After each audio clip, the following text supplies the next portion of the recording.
changes made it more balanced overall. I think it's easier to not get absolutely picked off by or surprised by a singular pick that can destroy you. So I think the draft changes in general were good. I think that no matter what you do with the drafting order right now, you will not get some crazy picks that take over the game most of the time. Why do I think that?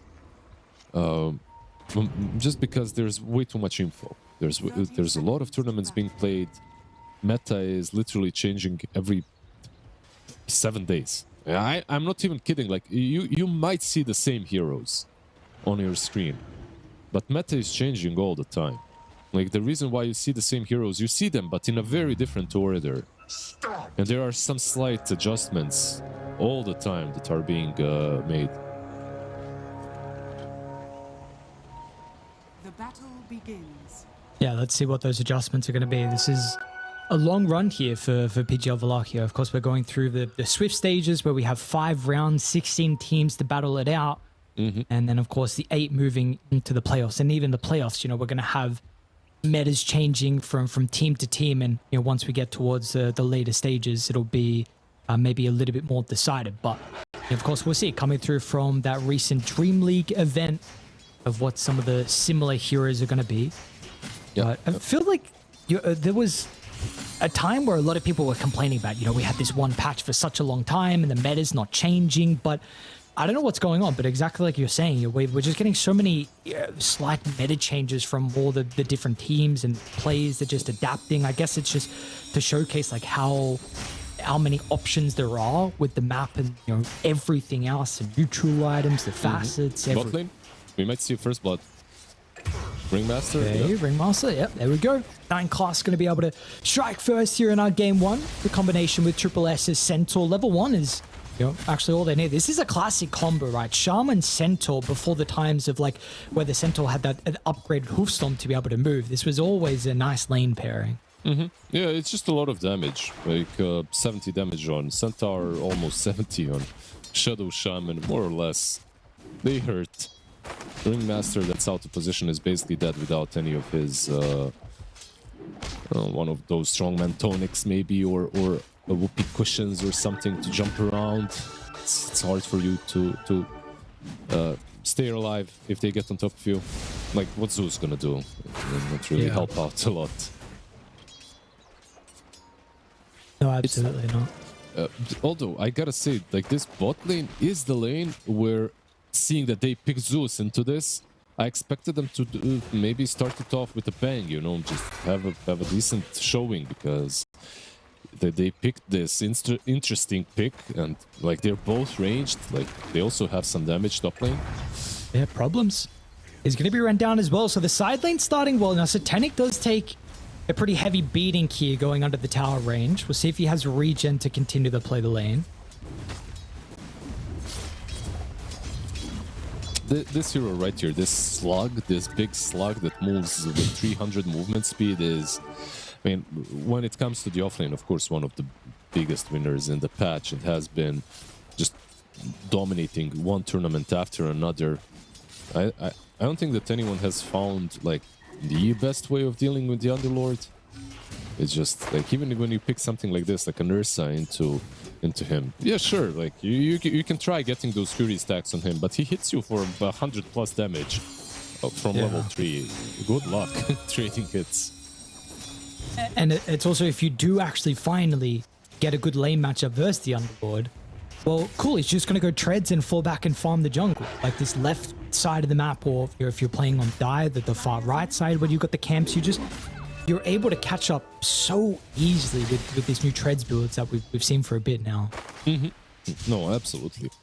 You can catch up even if you're out of the lane very easily. Can you go back into the game with a couple of good ults? And this is a very hard lane, by the way, when you when you consider a melee core. Like this lane right here that we're watching is easy for a Centaur. There is like, I mean, sure, you can get harassed, but you shouldn't be dying as long as you play with the lane equilibrium. top lane for Underlord, like you're out of position, you're playing versus Jakiro or Ursa, you're probably just dead.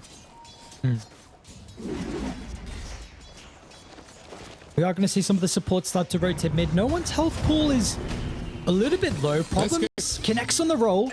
Morale's going to be able to follow up with the orb damage and will secure a kill. So a nice movement out of the Earth Spirit. Now Ducalis might be able to find a rebuttal. Problem still has the Fairy to work with. Even 9 class over to the other side actually denied himself. There was a separate fight going on between the two supports. Yeah, they were chasing him. Both Zeus and Ringmaster were chasing 9 class, and he managed to deny. So space, basically. Space created right there. What do you want the build to be this game for the Centaur in particular? Are there any auras that are standing out to you? Dominator pipe, very straightforward, I think. His blade mail thing in this game, I mean you can, but I feel like pipe has higher priority. We'll see. Triple S, I think this is his most playthrough, if not like top 3 most playthroughs.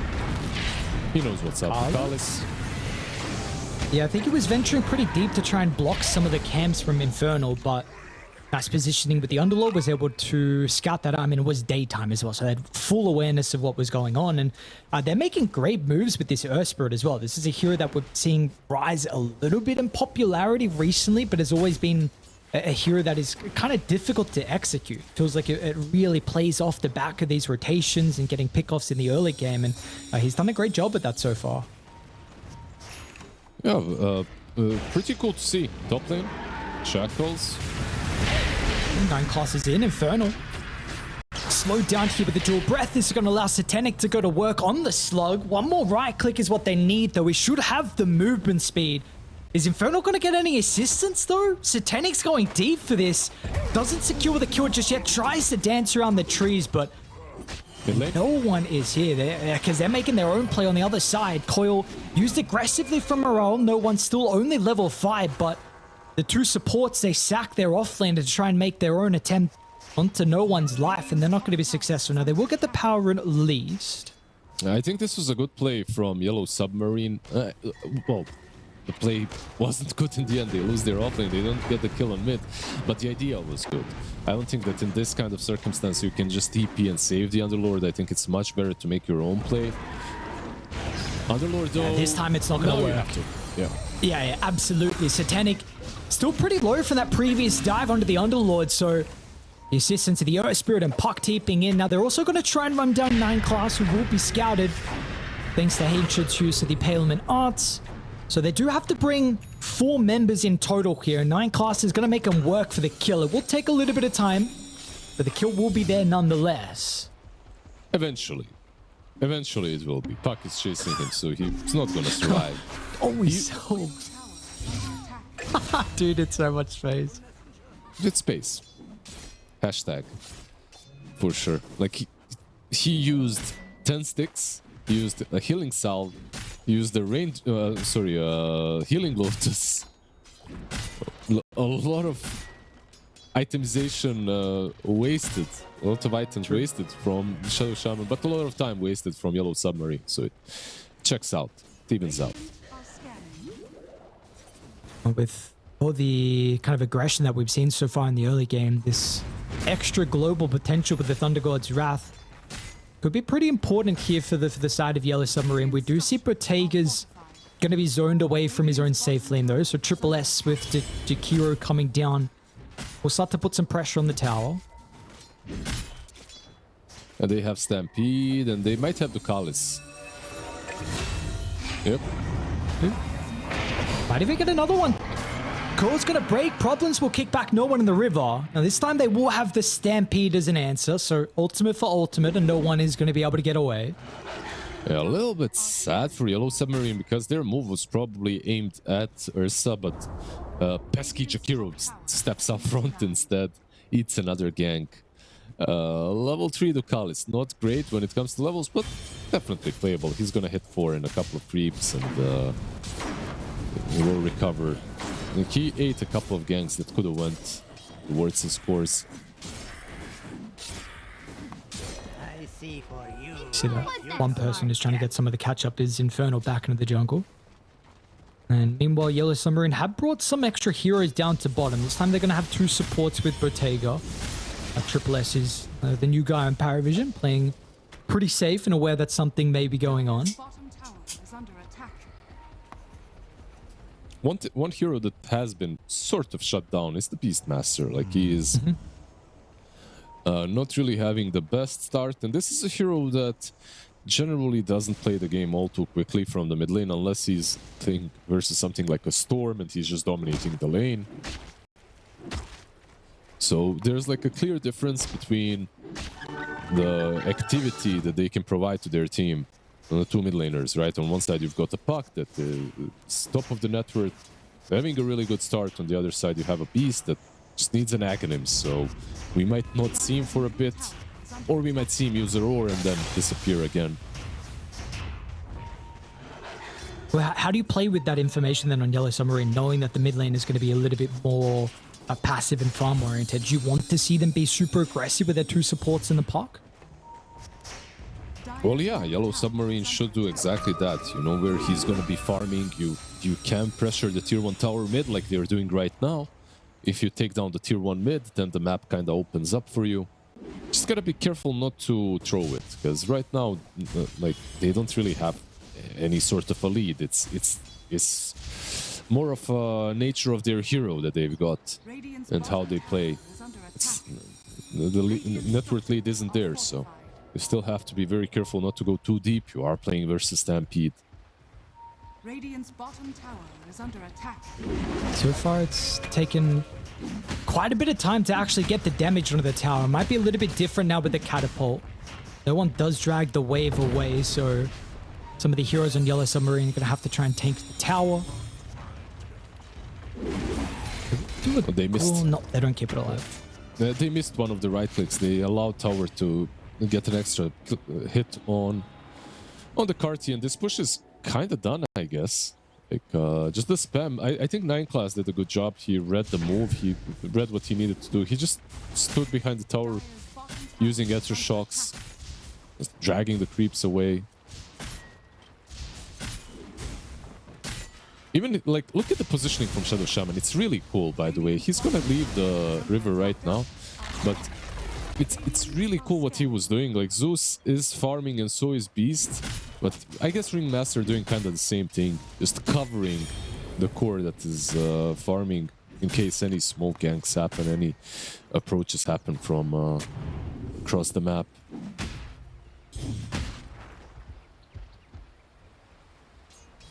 And they've been able to pick up 2 towers early on for ParaVision, so it wasn't even really that much with the Jakiro helping out. We saw just the chip damage with the kill onto the Underlord. They got top previously, and the Satanic was able to dwindle that down, and then we just saw the tower go down bottom as well with the help of the Helm of the Dominator creeps from Centaur. So this network lead is up to 2k, and importantly as well, Satanic is having an incredible time. No one has come remotely close to the Earth, so he's just loving life on this, far northern side.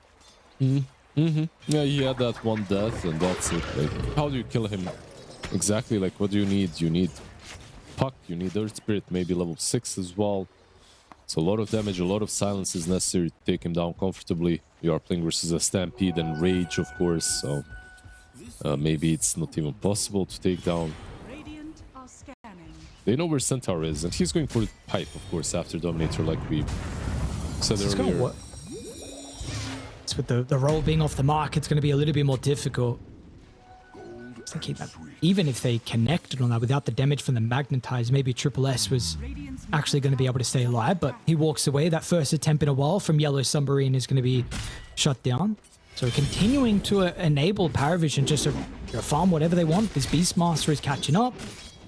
One's getting towards his items, pretty close towards the Scepter now. 1300 gold necessary.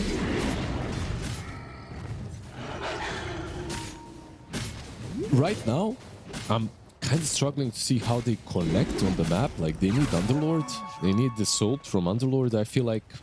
And he's just chilling farming his Ags, so he's not really bringing a lot of utility as his first item. Isn't a pipe or something like that, which is arguably not like amazing this game, so he's just going for more control with the Ags. I can see it.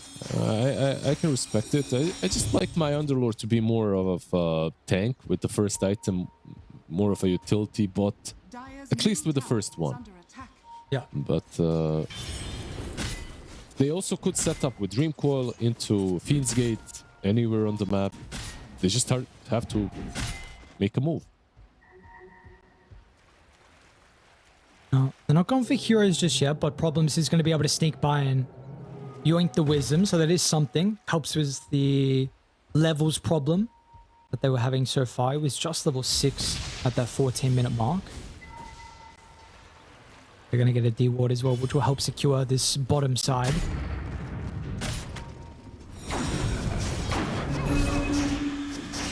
Both teams, like, what the hell is this DOTA? I don't know. It's just chilling. Alright, here we go. We got some action now. They're going to be able to run into Triple S. He does get the Stampede off.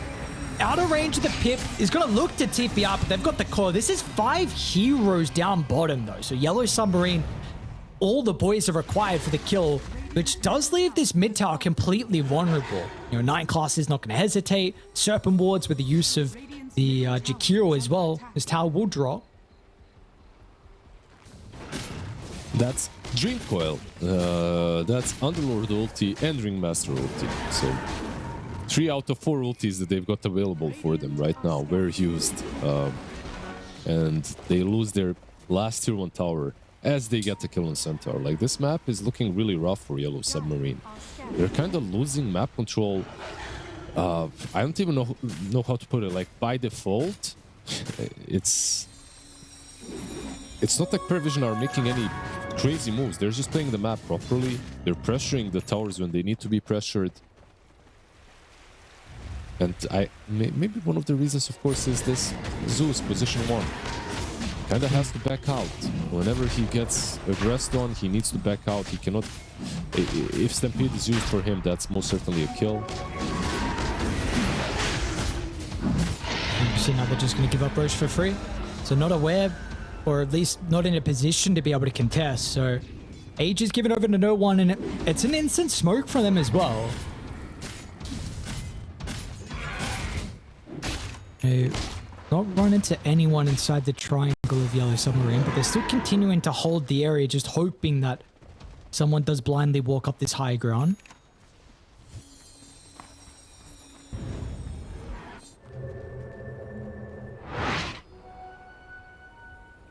I'm just waiting to see the power spike of this Radiance draft, right? Like, at what point do they actually, like, come online even?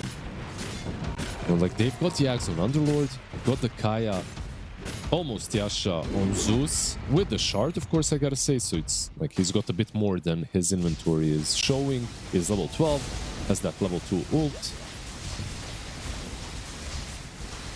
Damn. Kind of forgot how fast this hero can farm with the Shard. Yeah, he farms really quickly. He farms quickly. He deals a lot of damage in fights, of course, because of static field, the innate. So he should, on paper, he should be really strong. And he's got a lot of AoE control in front of him. They just gotta kind of combine that all together. Pre-BKBs, because once BKBs are up, that damage, yeah, it really drops off. Yeah, and even like you mentioned before, right? Like if you compare the offlaners, you have a pipe on Triple S, and you have a Scepter on the Underlord. So this is something that even before the BKBs, they're going to have a bit of a team fighting advantage here for ParaVision. And they will run into the Underlord as well. The Deep Observe Ward, Ducalis assisting with the dive. Namoral will look to try and TP him. But is there really a potential fight to be had here with the pipe activated? It's going to help mitigate some of the damage, so they will go through the light pool of Ducalis. So 1-for-1, but ParaVision, of course, feeling incredibly strong with the Ages. Yeah, they're feeling strong, but they did use Roar as well. And, okay, on one side, there's no Dream Coil, on the other, there's no Roar. Maybe because of that, they're kind of happy and even with this. They will take down the tier 2 tower as well, which puts them up there. Yeah, definitely in a winning position. Underlord is up in 8 seconds and he does have ulti. If you want to make a play somewhere on the map, you can do that with him. I think this is the play between the Earth Spirit and Puck, what they're doing right now. They expect someone to go back, to maybe defend, to play this side of the map. But there's also Tormentors. If you kill this Jakiro again, does he really care? It's a good kill. Yeah. Something. But yeah, like you said, does he care? Do the ParaVision care as well? Probably not. His current map state is heavily favoring them. They can still do whatever they want with the Aegis. See if they... Would you honestly like to see them play more aggressive on ParaVision for the last like 2 minutes of this? Or are there some items that you feel like are too necessary? I don't think they needed to be more aggressive than what they have been, like no one with the Invis and the Axe, but he's way too... I mean, it's a tanky hero still. Like, they killed him last time, but they had everyone there. I think they're playing aggressively enough. Like, you've got Blinks now on Shadow Shaman, on Centaur, you've got the BKBs on Ursa. Tormentor, of course, is next up, because you took Aegis at minute 16, so you're going to have it until 21. Tormentor will not be contested. It's all kind of coming together. This is like stock standard Dota from them. Bro, I might be in an awkward position down in the low ground to Carlos. Well, they even tried with the Thunder God. It's 9th attempt, but the Tentacles is healthy enough. And Mirelli did snatch Arcane Rune, which is, you know, not a bad thing. As Aegis will be reclaimed in 40 seconds, maybe they can find a fight around it.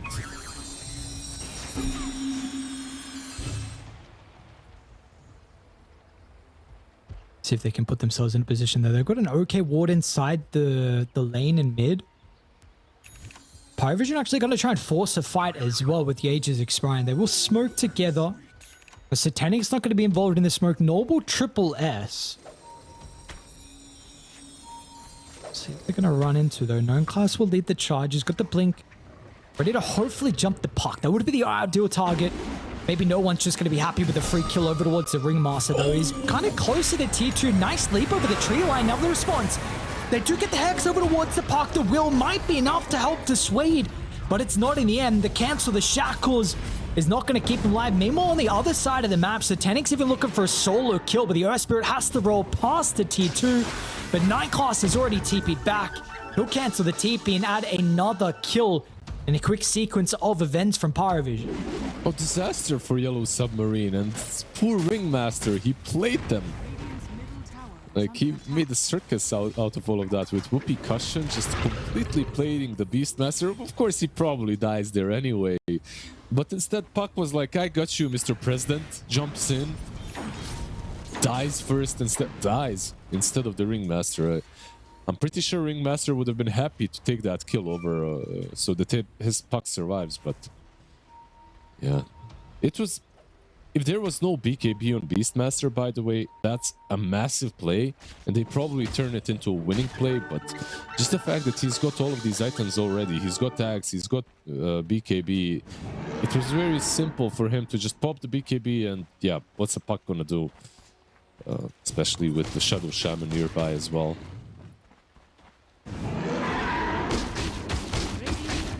They are going to try and force the issue, but Yellow Submarine, they're going to be off the mark, or maybe not. Is Satanic actually going to run into this triangle area? Looks like he's a bit cautious. They have a BKB on Zeus.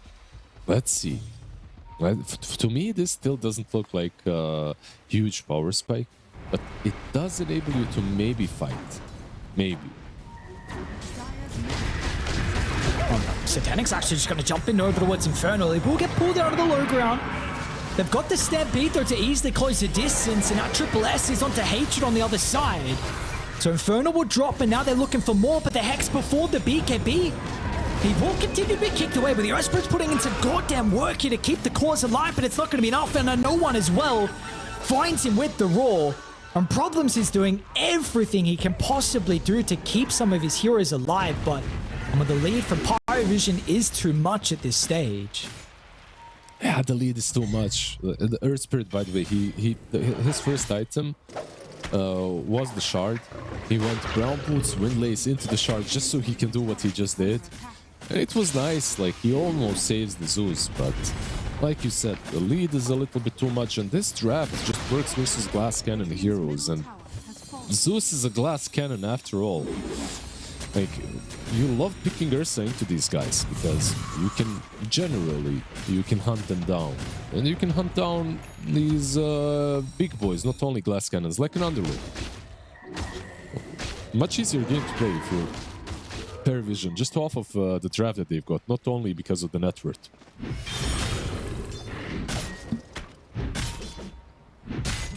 Yeah, we're definitely seeing that prove to be the case inside some of these team fights. I mean, they are just running down the members. You know, very difficult to get this formation set up on Yellow Submarine, which you absolutely need to when you have this Zeus as your position 1. You need the team to play in front of you, and the 15,000 deficit, it's going to be very difficult for them to position accordingly on the map. I mean, this is where the remnant of that tier 2 top was, and PVISION, no fear. There's nothing that need to be worried about. If they are. Yeah, Triple S is a little bit vulnerable at the other side, but I mean, you think that's the case until Satanic jumps in, and they've still got a tier 1 tower, so Takalis has TP'd in. And they're also going to be able to run him down. It's a nice timing out of the BKB from Bottega, so won't get stunned, but Satanic's Blink is going to be up pretty shortly with the Basher as well. Satanic is going to be able to get lucky enough, is continuing to find Bottega behind the T2. It's a nice leap away, but it just doesn't matter. No matter where are you running to, there's just so many stuns, so many ways for them to stay on top of the Zeus, and meanwhile, I mean, your high ground's under assault as well. Yeah, the tower is almost gone. Can Puck maybe punish this? He's got the greater healing lotus. He's not dying. Roar in 15. Baiting. He's got BKB. He's just baiting here. Gonna jump the ward on the high ground to give them some vision. 9 class. They will lose the ward though, so maybe unable to make a play. He'll still try and go for the shackle. And the Park's going to have to be a bit too cautious here. Won't be able to jump in with a silence to help his Earth Spirit and get away. It's like, on one side, they're going on the Underlord, easily killing him off because they have this Ursa and everything. On the other, they're going on a Centaur.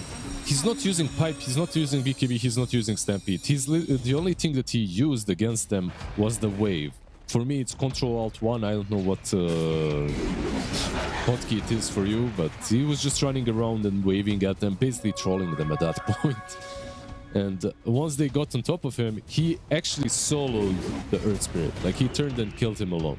And then Ursa connected. So it's like you're using 3 heroes and you're actually losing 1 against the enemy offlaner. Meanwhile, your offlaner is dying on the other side of the map. It's kind of rough. They really have to, I mean, I don't know what they have to do right now. They're 20k behind, but they gotta make some sort of an advantage on the map with the Underlord. Satanic.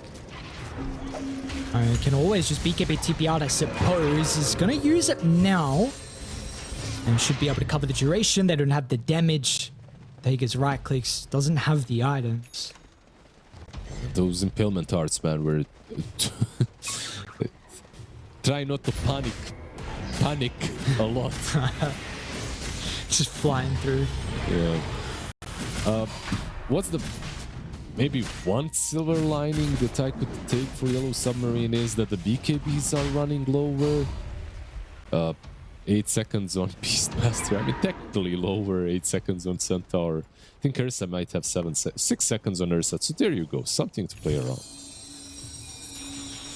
Yeah, I thought with the BKB actually getting used from Satanic that maybe they might consider about taking this Roche fight, and even PVISION were kind of aware of this as well, or at least concerned about this. They backed away and smoked, but no, Yellow Submarine wanted nothing to do with it. So Satanic will end up getting the Aegis. They're gonna have the Bennett now to be able to crack high ground, and Inferno will just avoid that smoke attempt. Honestly, that could have been a pretty good play. Like, if they went into the pit, and even if you killed yours, he's not the only problem, though. That's the problem. Beast has Nullifier, by the way. Oh, wow. Really? We'll see the Shaman. No one's going to try and jump in as well. It's a pretty good placement out of the wheel. They didn't give the Aegis to no one, but at least he's got the BKB, which kind of gives him some protection in the end, so he's going to be able to scurry away. Not bad, not bad. BKB forced. Mid lane, maybe they can take this fight now. There's no Beast, no Shadow Shaman. This could be a 3 against 5 if Zeus goes back, but he's still just farming. Yeah, but Morelli's going to be careful if he steps up too far. If they get a bash as well, which they didn't. A little bit unlucky. He does still get stunned, but Spirit's going to pull him away.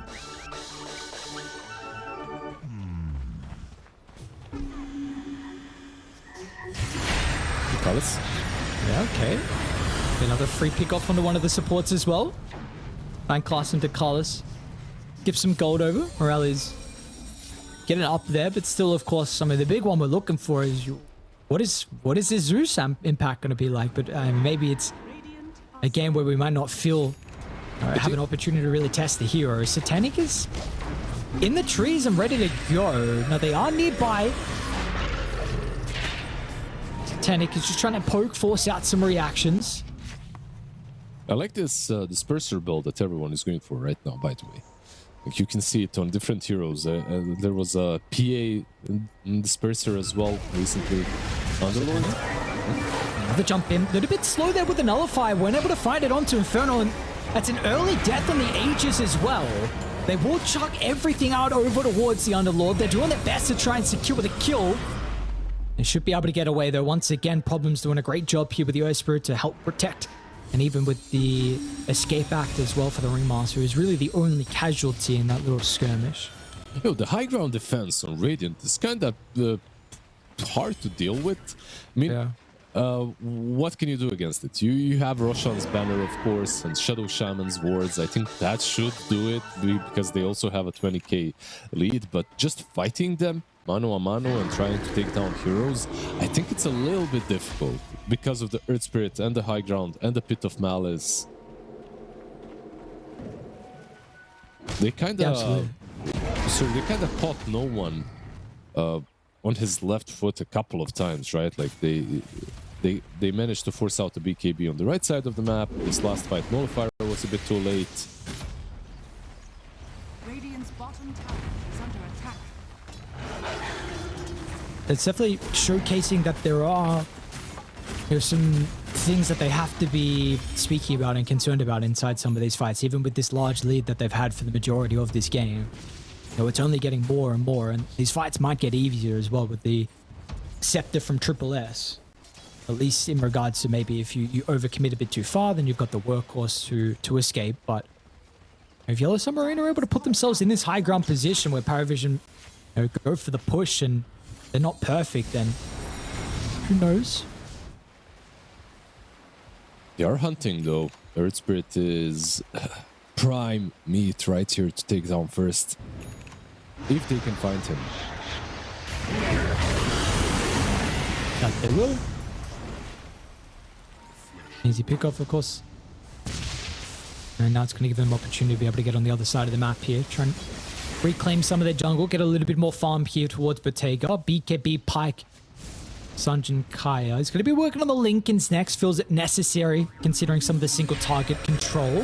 Shaman doesn't get the perfect start. A little bit awkward coming through from 9 class Triple S to the rescue, though.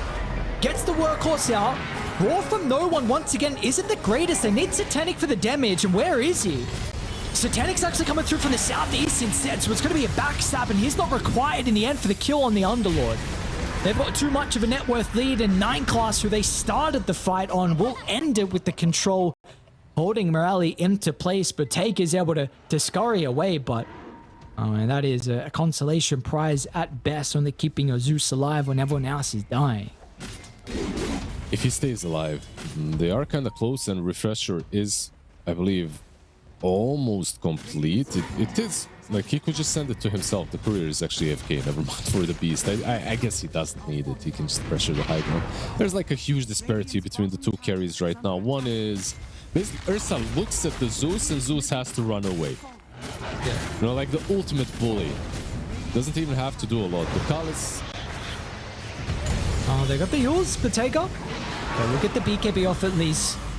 Raw's still going to be there from no one. The supports are once again doing a good job to try and protect them, but is he actually going to be able to make it away? No one did go a bit deep inside the base. They're going to get a buyback out of the Earth Spirit, but still with the deaths, some of the heroes aren't available. They're up in a couple seconds. No problems. But we actually kept the Zeus alive. Triple S is trying to get the last little bit of damage, and he will be able to do so. Zeus is gone. That's a dieback out of your Earth Spirit as well. And meanwhile, some of the other members of ParaVision, they're just happy with dealing with the objectives. They will have the Fiend Skate out to hold them into place, but there's still a Stampede to work with. The colors will drop, so it's both supports that are taking a spill for ParaVision, but this should be the end of the fight. Yeah, 2 supports dying on one side, but 2 supports having to buy back on the other, one of them dying as well. Unfortunately, Zeus died, by the way, by the splash of Bat Fury's Vibes, I believe, and a little bit of some extra damage on the side as well. In his own fountain. As if he maybe survives there, you could say that the buyback from problems is worth it, but as his carry dies, it truly isn't. They still don't lose a single side, though. Like, one thing that I gotta say, of course, they're 30k behind. This game is almost as good as over. It's just a matter of time. But, you know, they still have all their sides. Maybe they can put up some sort of a high ground fight.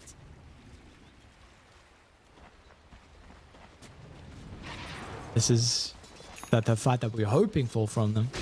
So I want to see what the Zeus can do, man. You tease us like this, like you pick a Zeus last pick. Like I want to have the opportunity to be able to see, like, is this actually a hero that is potentially viable again? But it's been a very quiet game from Bottego. I think this Zeus is a hero that needs a good draft around him, but he also needs a bad draft against him, like a draft that doesn't really work into Zeus. And oh man. Well, that thought. I thought he knew. Actually, yeah, went the other way. Runs into problems. Who has chucking blood grenades 35 minutes in. Just so he can escape. They're under a ward. Oh, wasn't good guess. They had a ward. They had a ward right there on the low ground, though. So, yeah, good blood grenade, by the way, just to prevent the blink.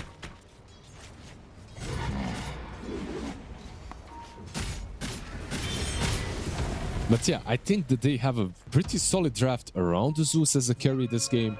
I think it's cool what they drafted. They cooked. Hold that thought. He's gonna survive. But I think the draft against Zeus is way too good. You've got Stampede, you've got Ursa that can run him down, Roar as well through BKB. Just too many heroes that can deal with him. I really wonder then what the decision and I guess thought process was with the Zeus. I mean, you must have some other carry heroes available for Bottego. They definitely did. I'm sure that they did, but it's just that it's a last pick into Ursa carry, Centaur and Beast. It's kind of hard to find the perfect pick here. It truly is.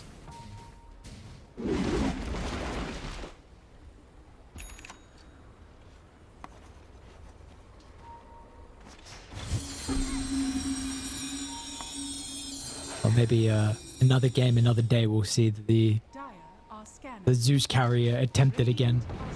See if it can work out. He's just been farming up. Meanwhile, ParaVision continuing to inch their way closer to a game 1 victory here, which is, you know, a roster that, again, like you were saying, kind of needs to have a really good performance at this PGL Wallachia. You know, we have seen them, you know, of course, 3rd place at TI.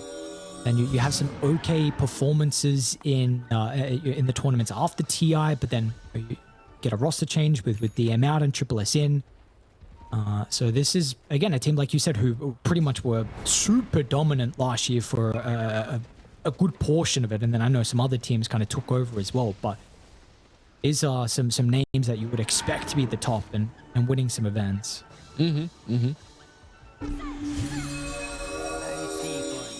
So far, so good for them. So far, so good for this Ursa. Like, what? Of course, Zeus is out there. It's not really the hero that most people pick at all on position 1. But I'm trying to figure out, like, back to your question on what they could have went for as 1. I mean, there's, like, PA, Weaver, Kez, I guess, these kind of heroes, but none of them feel that great into all the catch on the other side. So let's still give this Zeus benefit of the doubt. Like, the game is not over yet. They're 30k behind, but he's queuing up some Lincolns. He's got some Witchblade after as well, it seems like.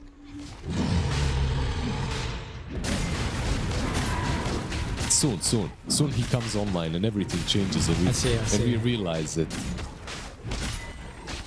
The true power of this hero, it's just growing by the moment. Which they are losing Roche and also losing Heroes. Nice Tumblr's toy. Nine Glass actually leaps in front of problems, and now they are just all making sure they stand on top of him. Mid lane, Underlord. This is not a kill, is it? He already used BKB, but he's got Refresher. Zeus.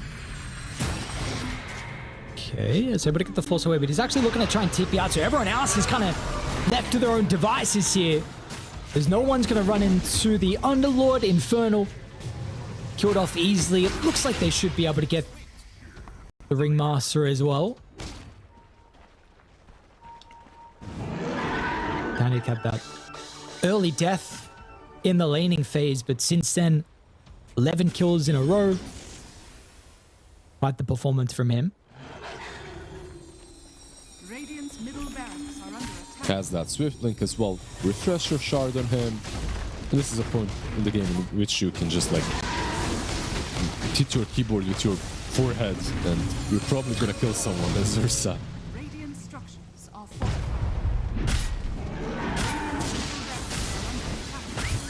They will use the glyph. Haven't. Okay, so the big objective that's even used as well. They try and I don't know, 5 Centaurs dying. Yeah, just 5k HP on the Centaur, level 25 almost. You're not killing. This is not a hero that dies. Although his 5k does work against him. True. When he's playing versus Zeus. Yeah, but you know, you've mentioned that just the lineup on ParaVision feels so incredibly good against the Zeus. The Ursa, the Centaur, the Beast all on top of you. We've seen the Shaman has not been hesitant at all. They're in position where Ali actually just jumps straight on towards the Ursa. So, I mean, usually it's your Satanic wanting to be the one that's getting the jump and hoping to find the puck, but he puts himself on a silver platter. They lose the gem. Yep. He's got no buyback as well. Yeah. And that means the supports are basically free to do whatever they want to. Shadow Shannon can do exactly this as well. Actually, just like they have to use the wheel kind of defensively, but that means you don't have this toolkit to stop the Ursa ripping another hero apart. This is your last full set of barracks as well to withstand the mega creeps, and it's going to be a difficult showing from them. Satanic, use the BKB turn with the Abyssal. And down goes Problems. They're not on to Bottega just yet. 9 class, mid. He might die. Okay. Maybe? No, not even him. And he's... They gave cheese. The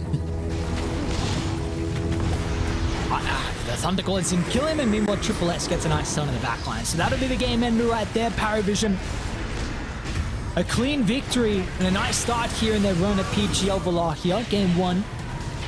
See if they're able to be able to continue with this. Of course, the Zeus carry. Unfortunately, we don't get to see it really come into play and get to see the potential power of it. Yep, for Huskar. Of course, when you're picking Huskar mid, you're missing something that casual spirit would give you. The playmaking isn't really there, but the pressure is. Like, pressure is 24/7. Maybe they can duel him mid or something. Like, put Ringmaster there a little bit. Make life a little bit easier for the Void Spirit the first couple of lanes. Waves, that is.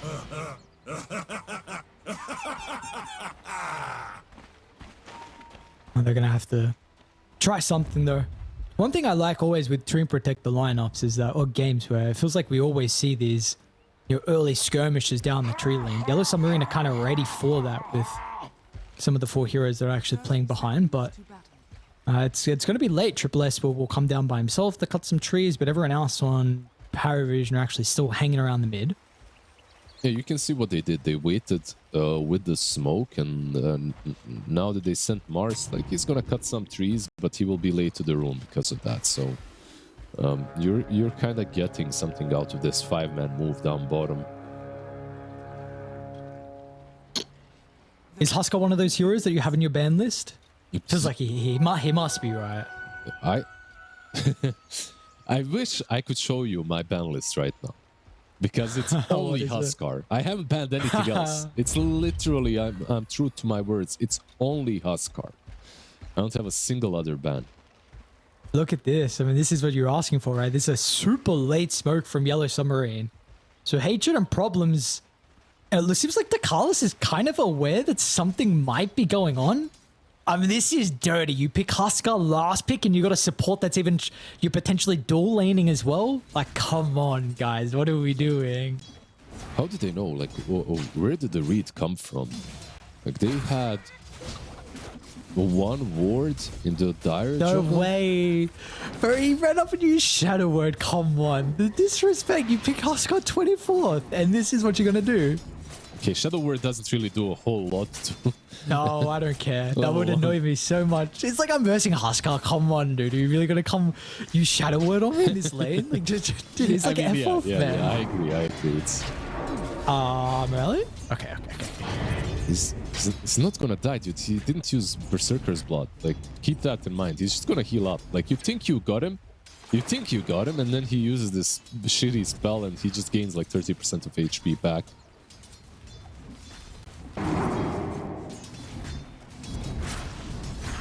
Well, meanwhile, Satanic is also an incredible start. 9 last hits, has missed the creep so far. We'll see if his lane is going to be as solid as what it was previously. He had that early death inside the lane with the aggressive dive onto Infernal. You were mentioning just with the Warlock that maybe this is not as... it's a very strong lane, a very secure lane, but with the Jakira was maybe offers more kill threat than what the Warlock does. Yeah, absolutely. Especially with Shadow Word level 1. Usually this hero is played around Fatal Bonds level 1.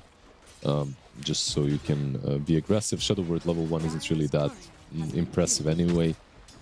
It scales with level 2, so level 1 Shadow Word on mid lane kind of made the top lane a little bit more manageable for the Underlord and Ring.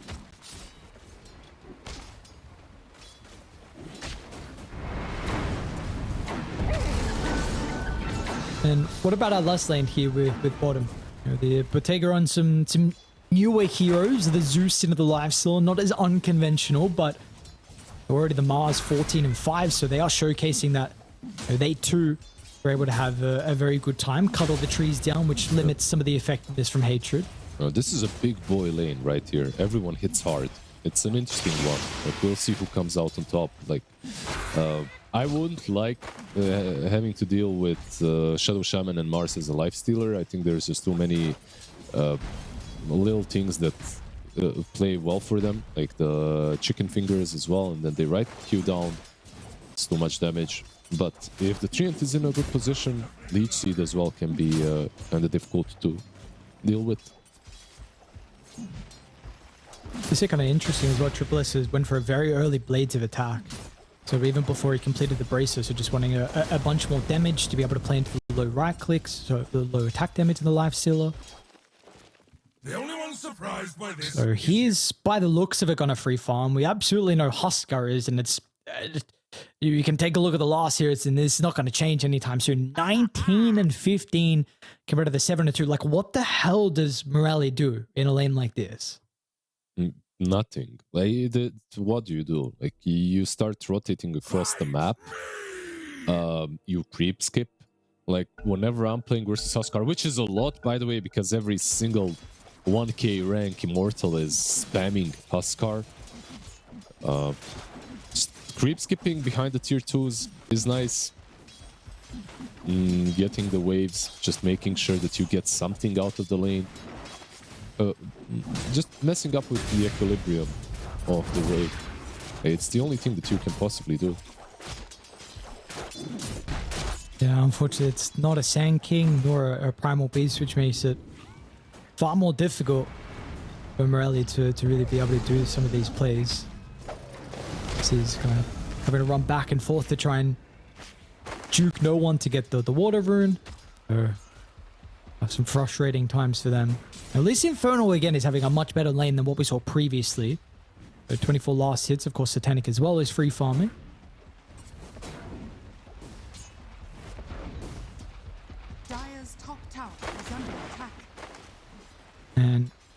And this was kind of some concerns in the draft. Like, what actually happens this game from Yellow Submarine if you don't have a Void Spirit? Because you're pretty much playing without a Void Spirit. What are you going to do? You're going to soak some levels, hope you get 6 somehow, and I don't know. I don't know how you do anything on the map.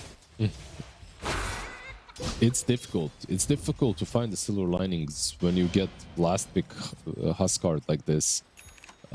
Sometimes you have a hero that can deal with him, and then you're like, okay, we're going to lose the lane, but at least we have this Ancient Apparition or this Drow Ranger or this like random hero that can deal with the Huskar. But right now I don't really see it. I don't see what hero does it. Of course you've got Underlord effect, which is Fiend's Gate eventually, so maybe you can rotate some supports and take him down, but Huskar is about to hit 6. Once he does that, like you can literally just die really, especially with Shadow Shaman being nearby. Yeah, and you got threat of also taking this tower too. Remember the catapult timing. Bring an extra support even to Carlos is actually going to sack Satanic, who does narrowly escape. Your pretty low health pool was getting rent down. Hatred wasn't able to do anything bottom, so he wanted to come through the portal as well, but yeah, unfortunately a potential kill into Satanic. He's going to go big. Dire are scanned. Radiant's middle tower is under attack. And you can pretty much say goodbye to this T1 tower mid. This is a tower that is undefendable. And Morelli's going to be pretty cautious, actually. Does get the Dissimulate off. Quick fingers. If he got a glimpse of 9 class or just saw maybe no one starting to even inch closer to him. This is a tier 1 tower. Like this card, I don't see the way it dies. Top lane. Oh, this is the potential for them to try and go for a play on the other side of the map away from the strongest hero in the Huskar. Will force 9 class in, but Satanic at least is able to stay alive. They got a Selv on 9 class, which will up some of the health pool a bit. And they might go back in now, actually. Hang on a second. Maybe not expecting Satanic's health pool is going to be near up to full. They run into problems over towards the left side, trying to do everything to deal with the Ringmaster, but they got the Fatal Bonds that are going to link them up together as well. Satanic tries to step into the trees. The Shadow Word's going to repair some of the damage, which actually keeps him alive in the end, and Satanic is thinking about running Infernal back down. The Underlord was that one good lane that was going the way of Yellow Submarine, but now it is absolutely not the case. ParaVision. They've got a 3,000 let worth lead now in our second game. Crazy how well they played that, you know, just jumping in and out and playing on the edge versus Underlord. Like, he packs a punch, 100 damage without Atrophy Aura, and then on top of that, Firestorm. Kind of cool from Satanic as well to understand that he can jump in and just hit him once, and he needed to bail after.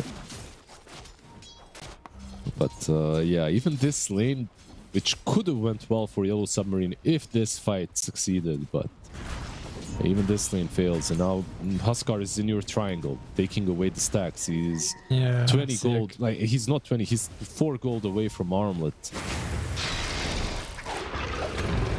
Nice play. Problems? Yeah, absolutely no one. It's just 2 supports, so like, yeah, what are you gonna do? It activates the Berserker's Blood. Rally even tries to TP in as well, but this is just space created. Free farm down bottom here for Triple S. Meanwhile, they're still going to hold some supports to be a bit frustrating on the tower. I'm looking at Void Spirit, and he's literally just running up and down in the triangle. He doesn't know where to go. It's like the clear example of a really bad game where you... Do I go back mid and get my level 6? Do I maybe try and pressure top? Like, everything feels wrong. It's going to tick out of the Shadow Word in the end. Meanwhile, Satanic is also going to isolate problems on the other side. Now, we do have a live Stealer coming through, though. Who's got the use of the Ancient Creep. Even Triple S is going to be nearby, but the first arena of the game is going to hold Infernal into the walls. And meanwhile, no one is here just in case the Huskar with the double damage is required. They are tipping in. Lifestealer is still around, but can you fight this Armlet? Let's see. Oh, they're gonna try. Yeah, okay, no one's fine.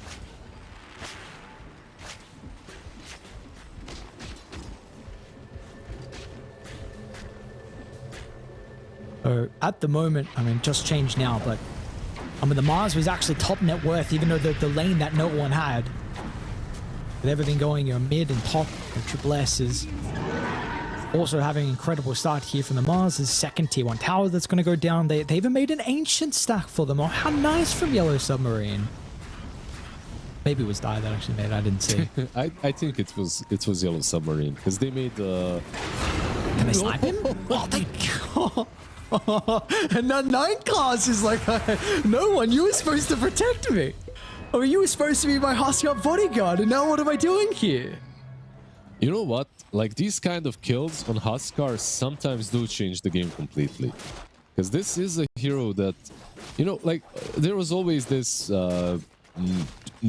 Dota joke that Huskar players, they're gonna do Huskar things, right? Like, they're always gonna give you 1 or 2 kills for free because they rage out, they go a bit deep. I feel like it's not the case anymore, but this was definitely one example of that kind of a play. Nice. We get a replay of that. Like you said, you get a couple of them every game. You got to capitalize on those opportunities, and that absolutely was one of them. Unfortunately, they are going to lose their last tier 1 tower by the looks of it. Dakalis dropped the rock. It's going to help use the golem with the catapult. Maybe they can infest the dragon and def this a little bit. Let's see. Yeah. Okay, they will tip him early down as well. Triple S. He was able to see him when he cut through the trees. Look at the remnant back. Arena's still going to be there defensively. Satanic is even going to get involved as well. So utilizing some control to get the stacks over towards the Treant Protector. The wheel is not too bad, but unfortunately there's just no follow-up. As soon as Bottega had to jump out of the dragon, he didn't feel safe to stand his ground into the Ursa along with Huskar. And now they're even getting kind of pincered on the other side. 9 classes position, but the Shaman might be able to run into Morelli. Just get down to the low ground and out of the hands, so that was potentially there from the Shaman. I think Underlord needed to join this fight, like with Finsgate, because they could have gotten more kills. It looked like they had more kills there. It was a very nice Will of Wonder. It was a very nice dragon infestation. Like yeah. Overall, it's still not a bad fight considering they're 3k behind and Golem was used. Like, they managed to take down the Mars, defend the tower a little bit longer. You know, it's still like they're showing spirit, they're showing some strengths. Speaking Infernal, is he just going to be run down? Phases up in a couple of seconds. No, unfortunately not enough.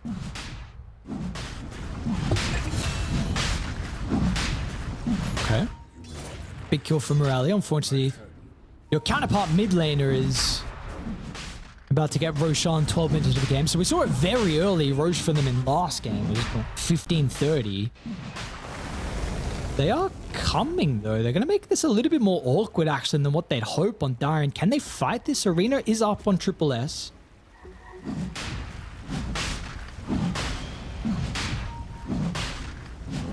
Can they do something? Very unlikely. Void Spirit is showing up with a freshly completed vessel. So maybe. The lifesteal starting to run over as well. Triple S is going to be able to find the spear. The Serpent Wards is going to prove to be a bit of a problem, however. It's just making space for Roche, which is about to dry. They try and drop the will over the other side. They're going to commit for him. Nobody got the ages, though. Oh, they were just a millisecond too shy. And how different this game could have looked if they killed no one and also got the ages to work with. It was so close from Yellow Submarine, but unfortunately just half a second shy. It was so close. Wheel of Wonder once again being in the right position at the right time. No one was kind of hesitant, by the way, for way too long. I feel like so many other Huskar spammers would just stand there and hit rush even through 1 or 2 bashes and just kill it off quicker. He was a little bit hesitant, like he was running back and forth, which allowed Yellow Submarine to get into that position to maybe even snatch it. But damn, they were so unlucky. Just 1 second earlier and they would get Roche and Huskar. Instead, they're going to get a kill onto 9 class, who already has a blink 14 minutes into the game. Morelli with the rough starts is getting some, honestly, a couple of freebies onto some of the supports that we've seen so far the past couple of minutes. But this lead is, yeah, it's back up to 5k. Satanic has had the Battle Fury for a while, so this Blink is going to come out pretty early too. Lars is invis, by the way, and he's got a Blink as well. Oh no, not the Relic. My god, dude, it's better. Like, he couldn't get a kill on anyone here. He didn't have the Arena. But with the invis, he finds the goddamn Relic in the Courier, so the Radiance on Lifestealer is delayed even further.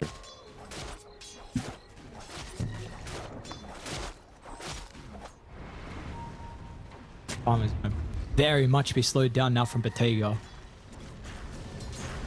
On mid lane, no one. I think about to go over towards the Huskar, but Nightclass is standing behind him to disrupt the Void Spirit a little bit, but no one still will end up dying.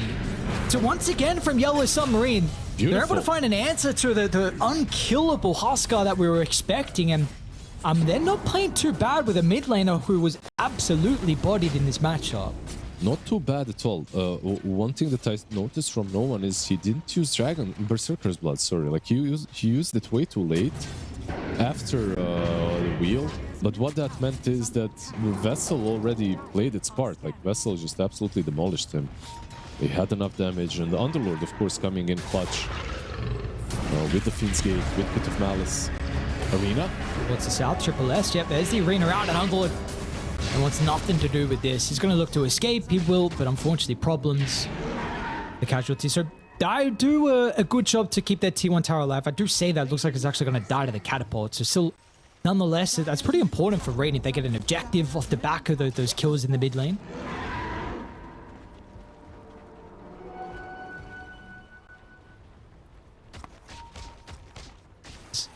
Now enough gold for Morelli. He's got the Ag Shard that I believe is coming out on the Chorus, so will help increase some of his farm. But you're going to have to try and deal with some of the wards that are currently on the map that PVISION are working. They've got some very, very aggressive wards that can help them with some of the plays that we've seen from them so far. Oh, that's no good. There's one that will go. Morelli gets a D1 in the mid lane. I guess they have their own vision as well, with Hatred already having the Ag Shard online. Yeah, that's one of the most valuable shards in the game right now that you need to buy immediately. If you don't get it from the Tormy, I mean, if you have enough gold, you just buy it. You don't wait for the Tormentor. It's way too much vision.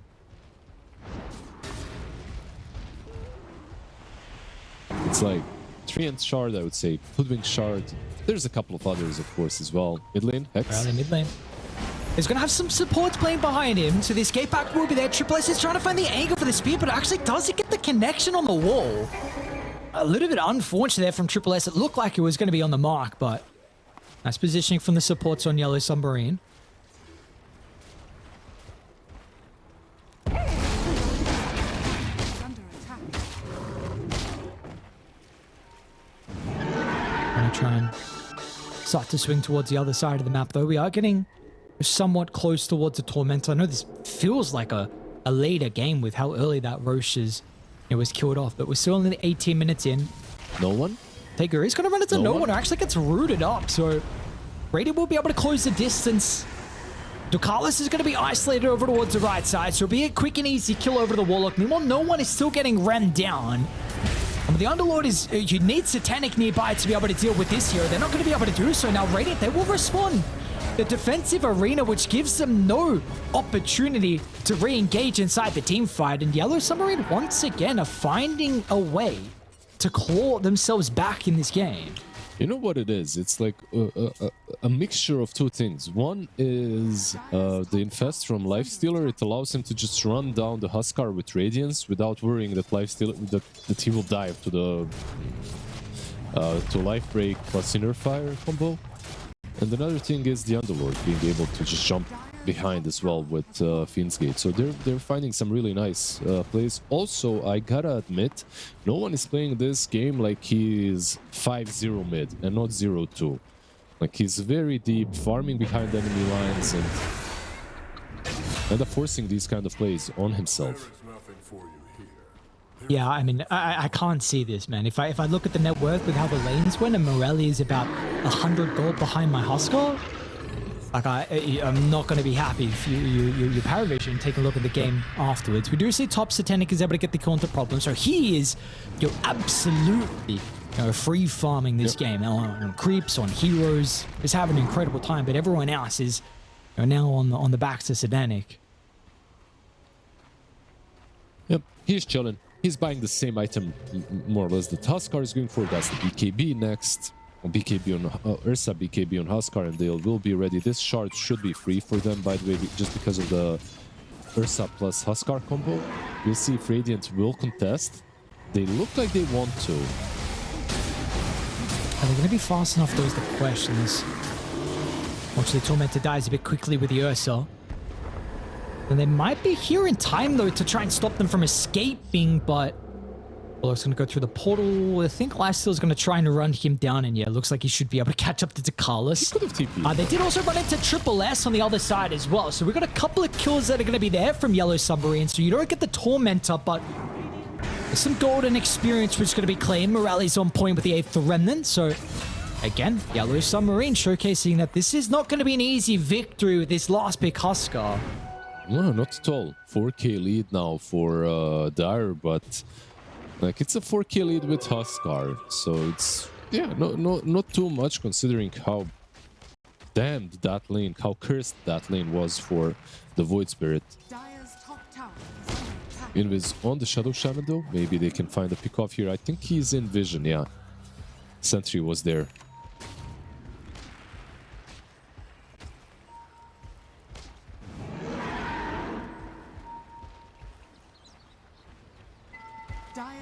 Satanic bottom looks like they're eyeing up the Ursa, but Ikibi just got completed, so it's going to be a little bit more difficult. But the Sentry is in range of 9 class. But these deaths are really starting to rack up now from the Shaman. So 7 last game, and the majority of the deaths from ParaVision then, and now it's a similar case, and they're wanting to continue the action. And Yellow Submarine, a bit of a pep in their step. Once again, another move. They're playing really well. They've got double Yule Scepters as well, so Ursa will have to use his BKB very early in these fights. One mid lane. It'd be quick if they're going to go for the Huskars, because the rest of the team is connecting. I think they got a glimpse at the Carlos. Sunset for the Centaur Conquer. They don't have any detection though, so the rock will come out. They've also found that the Mars over towards the left side. So multiple fights are breaking out. It's going to be difficult for Triple S to be able to get the arena here. We'll be able to do so now with Satanic starting to get into range. It's a nice whip though. It'll stop some of the right clicks from Satanic, but still they got other problems. No one is getting run down, but Bottega, it's by himself. He doesn't have anyone else, and meanwhile Infernal as well is stuck up on this high ground. He's really making him work for the kill, but Bottega, no Infest to help protect him. And a bit of a scrappy fight, though. Either side's having some heroes that were kind of out of formation. Yeah, there's a buyback on Treant, by the way. That's the reason why the network exchange was actually favoring Dire in the end, why ParaVision kind of comes out on top. But it was a fight that didn't look too bad for Yellow Submarine when it started.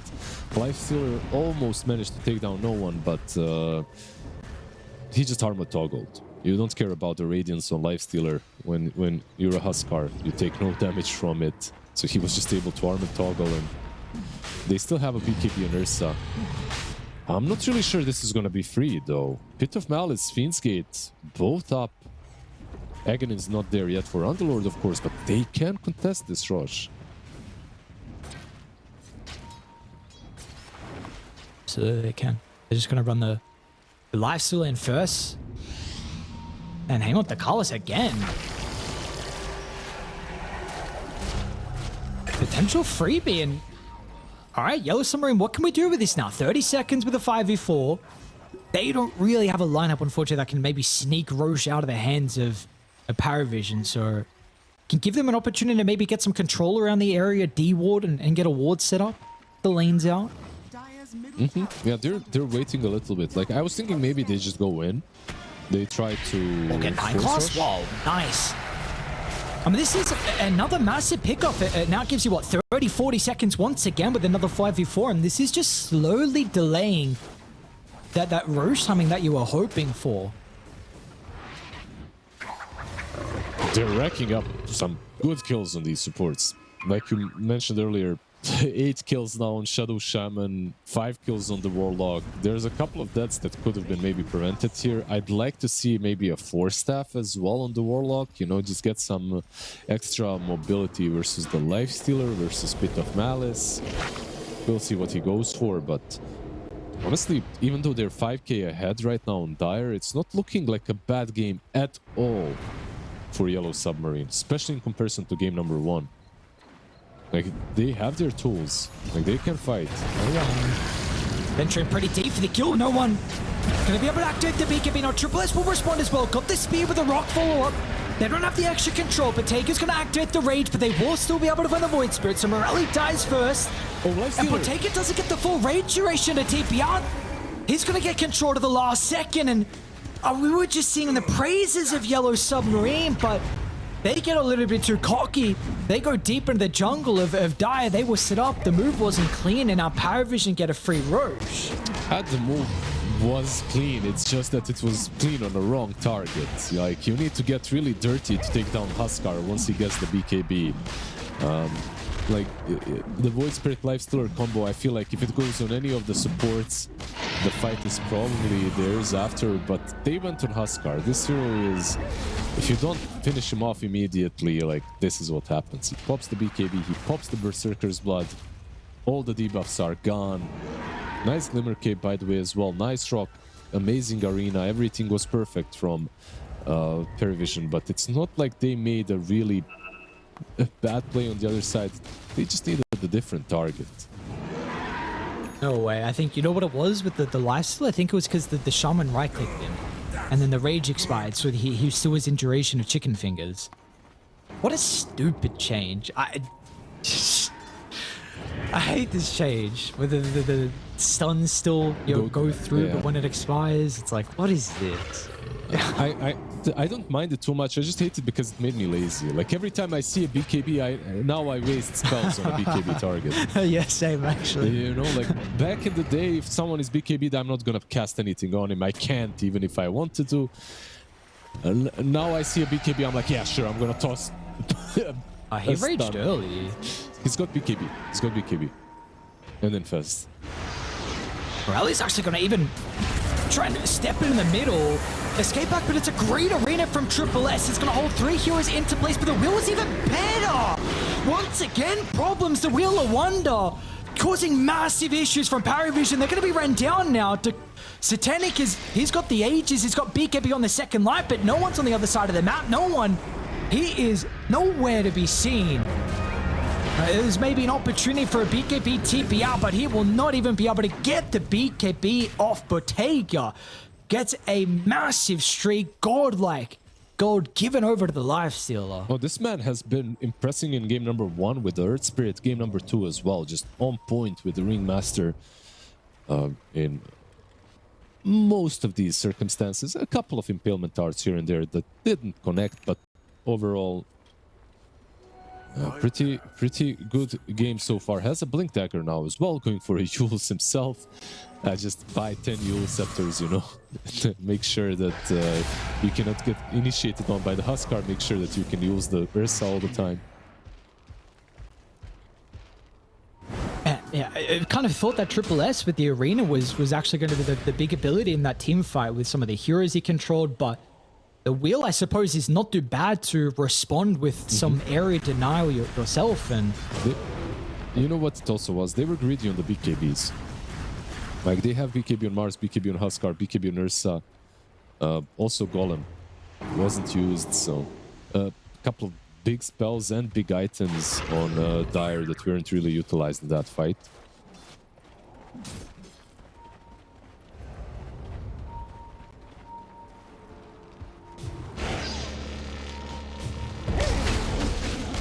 Nobody gets hatred though, so a free kill for Satanic back into his killing ways after that previous death.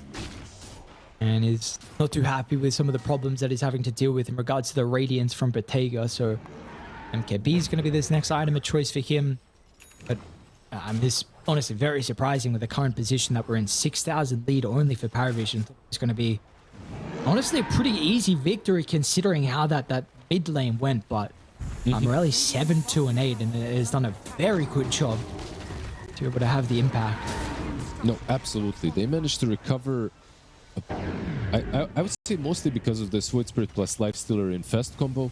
Something that you don't really see like way too often anymore. Like Infest is usually used very defensively as an escape tool, or as this thing where you enter a creep and you just rotate across the map in an ancient. But yeah, they activated the Lifestealer pre Radiance, and it kind of brought Morelli back into the game because of that. So going to have to try and execute some of the team fights coming up, and now meanwhile Problems, he's been so important for them. Unfortunately, they are not going to have the Ringmaster now for the next Tormentor fight. Yeah, and keep in mind that Ringmaster's value is kind of lower now, because Mars, what does he have in the Courier? Helm of Iron Will. What does he have in his inventory?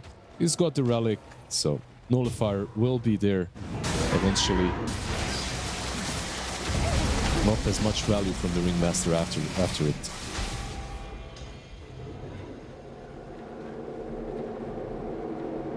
Yeah, definitely a interesting pickup though. I mean, sometimes the MOUZ is one, I suppose, like if this third item, you can go for some different routes. I've seen some hexes, some mules. Mules is sometimes a little bit earlier, but it definitely feels nice for the Ursa where, like we said, he can go that MKB because he doesn't need the Nullifier in a game like this when his Mars is going for that. Triple S is going to farm pretty nicely, actually, with this extra damage. 75 from the Nullifier. He's got the Gunpowder Gauntlet as well, so go Dezo. He's going to be a threat. Go Dezo, my man. Let's go. Full right-click. Satanic Dezo, Rapier, LFG, man. Come on. I miss the Amar build, the Amar's build when he was going Mars. I feel like no one else is really going for this Chad Mars. Yeah, I mean it is a Giga Chad hero, you know, and Bonk feels very satisfying. Yeah. Radiant's middle tower is under attack. Who else but 9 class actually spoke a little bit too soon? Apparently, 9 class still might be in range from the pit. And he will Yellow Submarine. A smoke that just connects onto a support.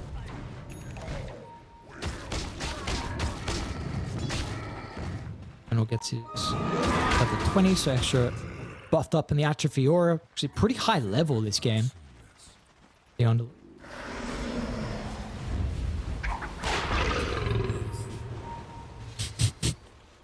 I was just whipping the collars.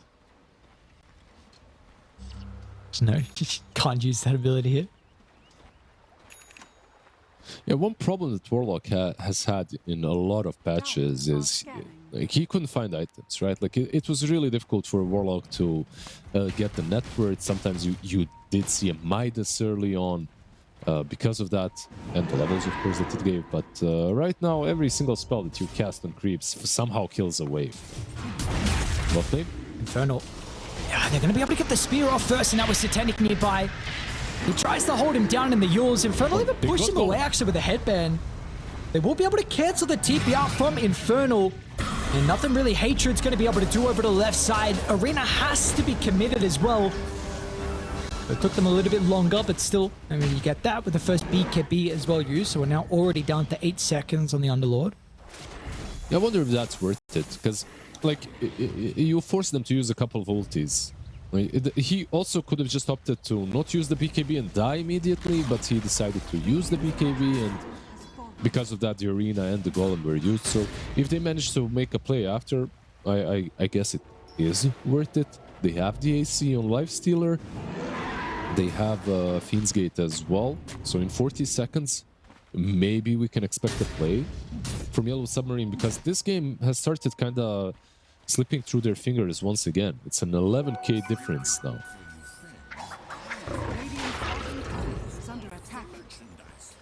Do you feel like their lineup is able to compete versus Dire in team fighting, or is it kind of concerning with, of course, the deficit doesn't make it easy, but just naturally versus the 5 heroes versus the other 5?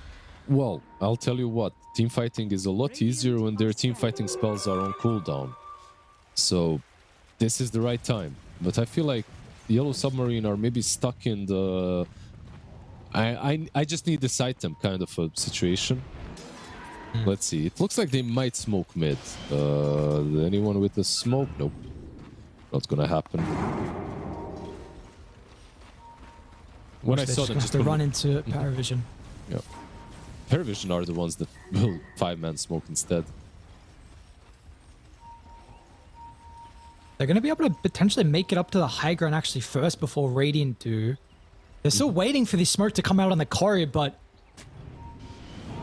without the protection of the smoke under cover, they're going to be okay though. I thought PVISION were going to be able to get themselves set up just yet, but they're a bit hesitant.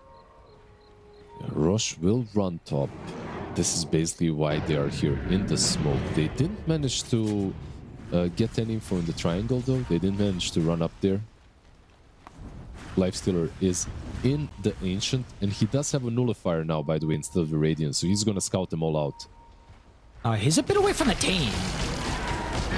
If they're quick with the control as well, Bottega will use the Fiend's Gate out early. Problems is going to try and start with the wheel as well, but they're a little bit hesitant. Bottega's going to have a difficult time to actually enter the team fight. Over the left side, they got the shackles. Morale, he's quick.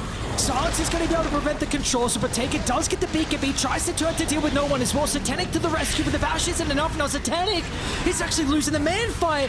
Satanic is unable to beat down over towards the live still. They'll still get the kill in the end, but surely this is a fight that Yellow Submarine will reign supreme in. That absolutely will be the case. So 3 for 1 for them. They don't have this big hero that is maybe able to help them get the ejectors. And meanwhile, they don't even get 9 class. He's actually able to get away somehow in the end. They're still hunting him in Problems. Yeah, he runs into the Watcher. So Problems will get him. Is this Rush? By the way, no Arena, no Golem, no Lifestealer, of course. So they're kind of slow. How much damage? I mean, Underlord has 400 damage. Guys, like, you can right-click that big boy down. SSS? Maybe they just want some other kills instead. I tried to TP out, but luckily enough, Inferno was already waiting in position. And I mean, now you refresh the extra damage as well that Inferno is working with. That's a gem they also get. We got a ball game again. We absolutely have a game. Like, let's see. Tier 2 tower might fall. That's Underlord now with around 500 per right click, by the way. Nothing crazy to see here. This tier 2 might fall just to the Carties, and they can go straight into the pit. Pick up the bottle! Oh, sorry. I don't know if you were watching. Inferno was trying to, like, move the corridor to pick up the bottle, but it was just taking so long. Yeah, they got the gem. Who did they give it to, by the way? I think it was sent back on the corridor. Yeah, looks that way. Is this free Roche? Looks like free Roche.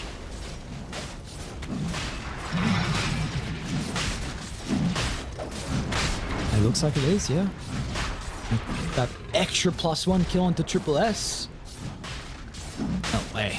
Again, I've said it multiple times, was not expecting this to be the game state. Kind of go back and forth. It feels like your PVISION almost getting further you're out of reach, but it proves not to be the case. You got Refresher Shard on Morelli now. Ages onto Bottega. They've got it all. Like, it's a pretty good state of the game for them now. Like a 4K lead still there for Dire, but it doesn't feel that way. It doesn't feel like their heroes are actually stronger. It feels like this Huskar right now isn't really doing a whole lot. Like the build that I'm seeing very often right now from Huskars is like a disarmament into Blink, into Agonyms, where you basically can blow up a target on your own. Instead, he went for a little bit more of a bruiser right-click scaling build. He's got the AC, he's going for Satanic next,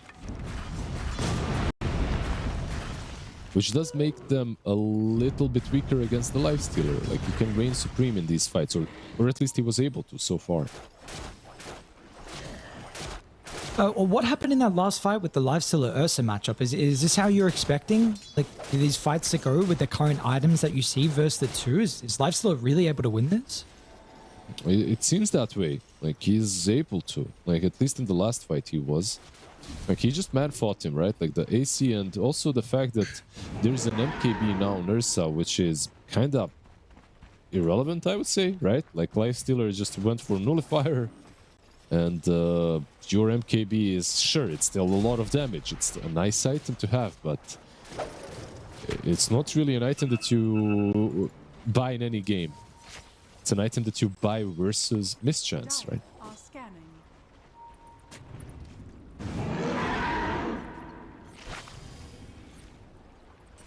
And we got a 5,000 net worth lead with actually the win probability in the favor of Yellow Submarine. 61% for them. They're going to start to be the aggressors here. A little bit more confident with the second life in the hands of Bottega, starting to venture actually into PVISION's half of the map. Does seem like Dire kind of aware, actually. Lifesteal and Mimo is also scouting out Satanic. Satanic able to get away from that potential threat with the Fiendscape play. He's been doing a really good job with these ancient infest plays. Just, running across the map, breaking smokes, giving info. But most importantly, you know, like when he goes like this in an ancient, it takes way too much time for Dire to kill him.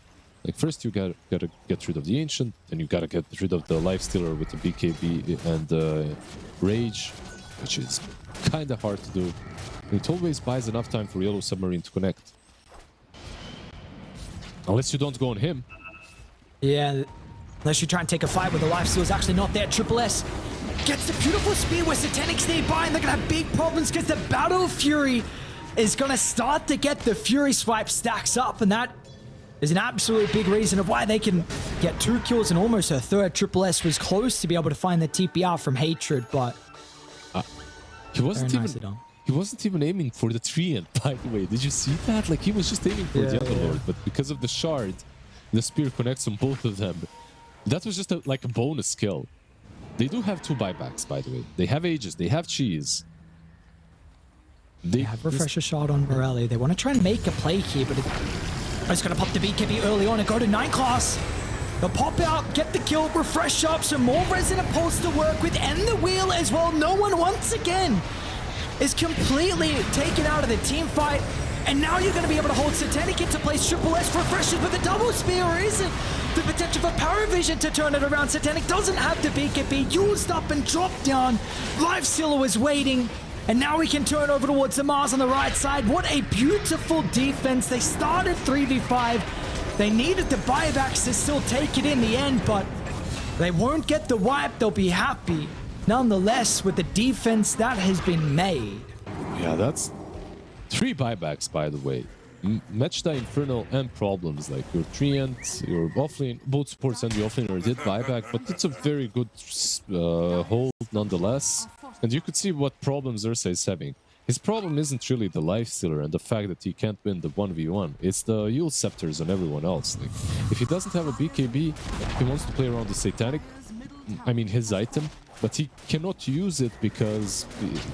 You'll see it right here in the replay. The moment he uses Satanic, it's the same moment that he gets Yuled into the air. Morelli. Backlive is even getting another catch onto Takalis. Takalis eats the Lotus, trying to get back inside the base, but nice use of the Infest. There's no buyback. Damage that was necessary.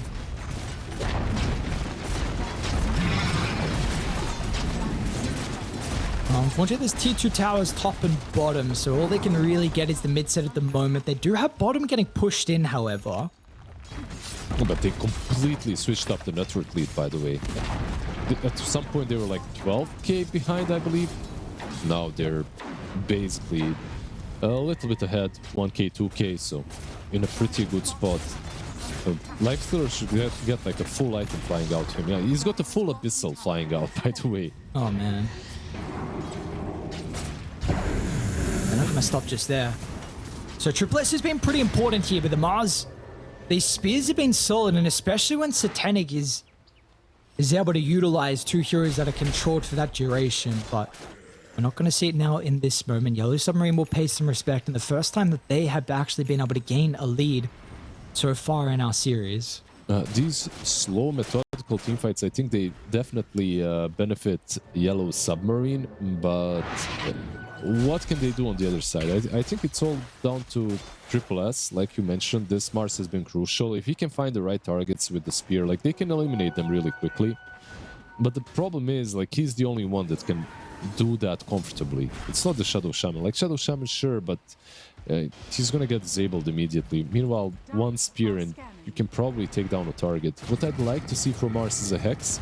He's queuing up Aeon Disc first. I feel like Aeon Disc is fine, but I don't think it wins you this match. I think he needs a Hex ASAP.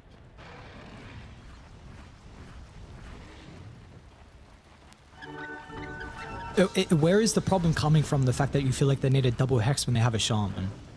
Because it's got to be somewhere there, right?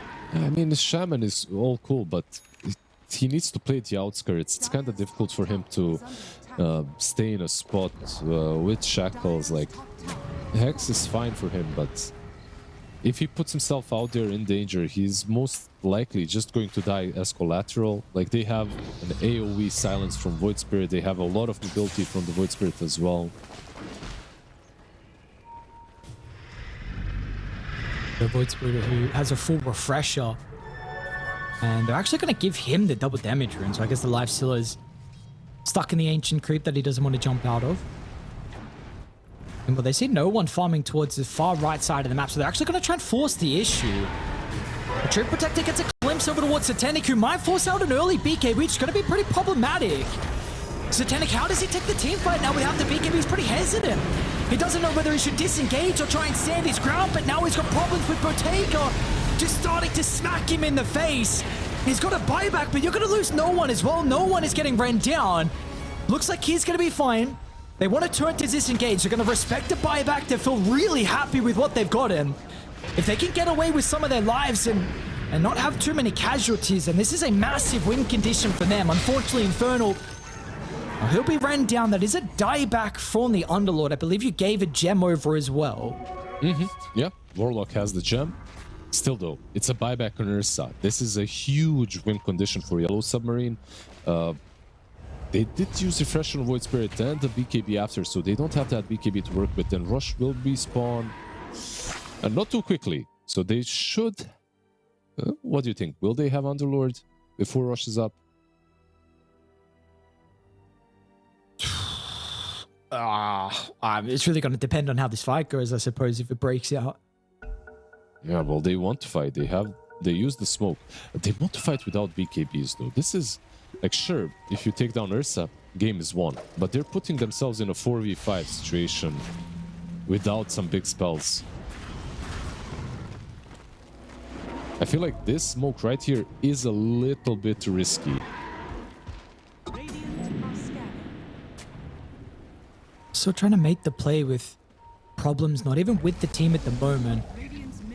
Riley infested up with the Life Stealer. Meanwhile, mid is getting pushed in as well. No one trying to threaten with some objectives. You continue to put the pressure on Yellow Submarine that they have to do something.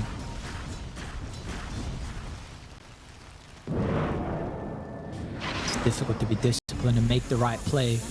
Your high ground is under siege. You have to fall back and set up a formation around Roche, or you need to go back and defend your base.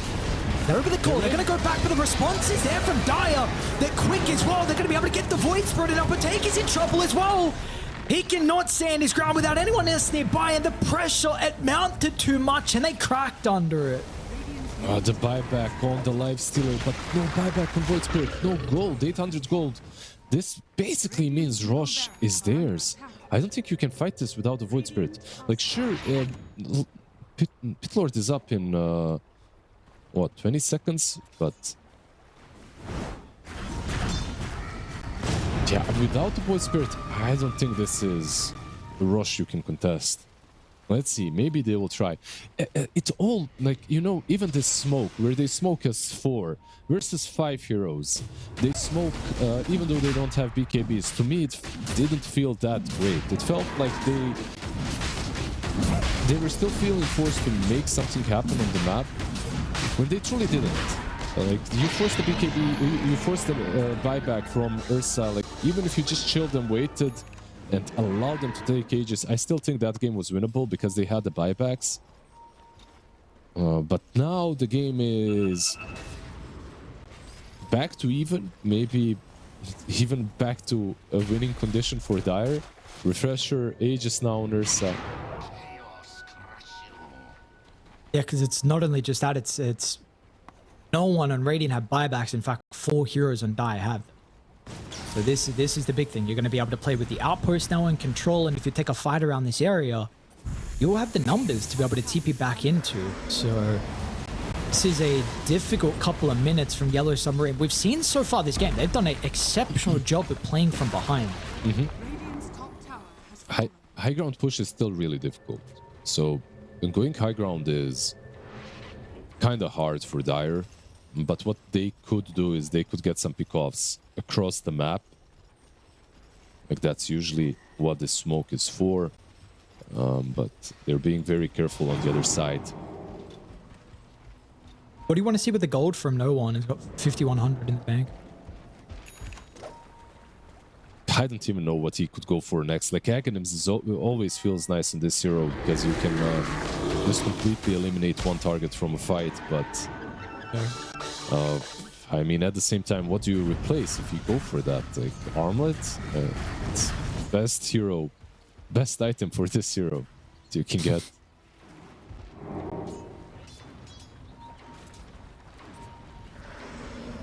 That's a good question. I mean, of course, you can synth the scepter, I suppose. I guess he's he's just saving the buyback for now. Like he definitely straight. Infernal. Hang on a second. Here's super fire out of the base. What's going on here? Just not respecting kind of the next objective that is really up for grabs for Dire. They just walk down bottom. That's move their way. It's no buyback. He just put pretty important person as well for the defense. I mean, it's a massive kill that they just got. I don't even know how they hold this. Underlord is basically their #1 defending hero because you can spam Pit of Malice, Firestorm on high ground. 1 minute without Underlord. I don't even know if they can delay this. Isn't this just megas? Yeah, and man, it would be so nice if you had him right now, because if you take a look at mid, it's a full wave and double catapult. You could maybe threaten some race or put some pressure onto Die, but you can't do that. You got to try and force a defense and force a fight. Yeah, they want to fight, look. And it seems like on the other side, they don't want the fight. They move back. They force them out of position instead. Smoke is there still. They're still infested. Okay, keep in mind though, this lifestealer, he's got no buyback. It's up to the rapier here from him. He knows that if he dies, this game is well and truly over. It's all in this last life. He hits hard. Like, he does have the rapier, like you said, rapier, abyssal. If he locks on a target, that target is most likely dead. Like, I think this rapier allows them to just kill off the Huskar immediately if they jump him.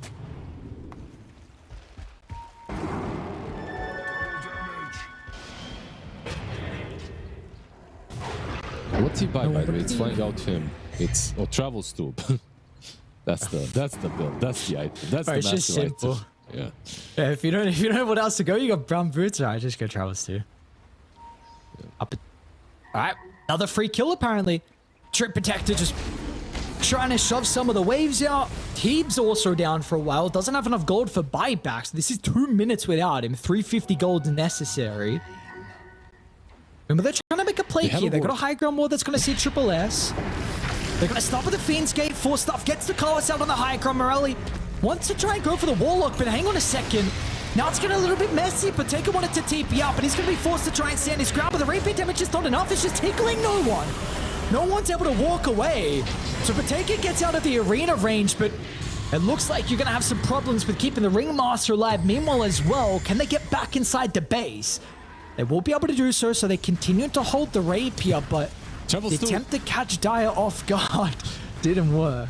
Yeah, Travels too, sending the Huskar top to push in a little bit faster. I like the idea that they envision, play around the ward, try to get some kills, but instant response. Plus the Aeon disc, by the way, from Mars. You couldn't even kill him if you wanted to. He refreshed, of course. Have the buyback from Ringmaster, and there's no Aegis anymore. Just expires. And what Triple S, he did refresh, so he's got another round of the arena that might catch them by surprise. He's going to jump in over towards the Underlord, and he is gone. Let's have the buyback. Morelli once again is going to be in with the Infest. No one This one up. They want to try and deal with some of the support stuff, but the control is something that's lacking at the moment. Dokala steps over the high ground. Morelli finally will be able to finish his kill. The Spear is controlling the lifesteal, and nicely done from Problem, protecting Bottega. Bottega's got some bigger issues though with the Ursa starting to lock onto him. He's going to be able to get inside the base. They'll keep the Rapier, but they might not be able to keep the Void Spirit. Just the chain control is perfect from Dire, one after the other. Gives Morelli no opportunity to be able to jump away. Again, 9 class. It's going to be in. They'll get the buyback. Void Spirit looking to try and rejoin instantly. TP'd over the speed. Meanwhile, Satanic deals with the backline. So they lost the Ringmaster, but they might lose Satanic as well. He's not currently winning this man fight. Satanic is going to be careful, but the Fury Swipes are starting to stack up. A quick peek at B. They give the cheese over to Bottega. He gets the Infest. He's going to be able to stay alive for the moment. That's a so they won't be able to kill him just yet.